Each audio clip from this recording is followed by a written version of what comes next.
नव्या मसुद्याबाबत शिष्टमंडळ आणि जरांगेंच्या बैठकीत आजही तोडगा नाहीच। उद्या निर्णय घेणार जरांगेंची भूमिका। तर नोंदी सापडूनही दाखले न दिल्याने जरांगे संतापले। बच्चू कडूंनी केली विभागीय आयुक्तांची कानउघडणी।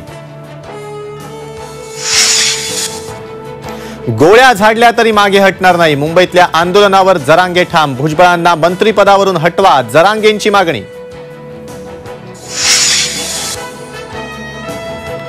ठाकरे गटाचे आमदार राजन साळवींना चौकशीसाठी नेताना एसीबी अधिकाऱ्यांना कार्यकर्त्यांचा विरोध। साळवींच्या बँकेतील लॉकर्सची तपासणी करणार। बेहिशेबी मालमत्तेच्या आरोपाखाली साळवींविरोधात गुन्हा दाखल।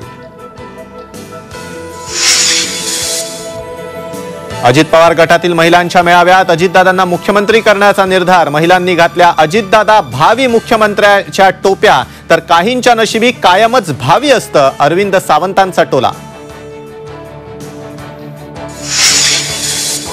भाजपनं ऑफर दिल्याचा सुशीलकुमार शिंदेनंतर राजू शेट्टी आणि अंबादास दानवेंचा दावा। शेट्टींचा हात मिळवण्यास नकार, तर गद्दारीचा टिळा नको, दानवेंची प्रतिक्रिया। रामलल्लाच्या मूर्तीची आज गर्भगृहात स्थापना। 22 जानेवारीला केंद्र सरकारी कर्मचाऱ्यांना हाफ डे सुट्टी, तर 22 जानेवारीला पुण्यात चिकन मटणची दुकानं बंद।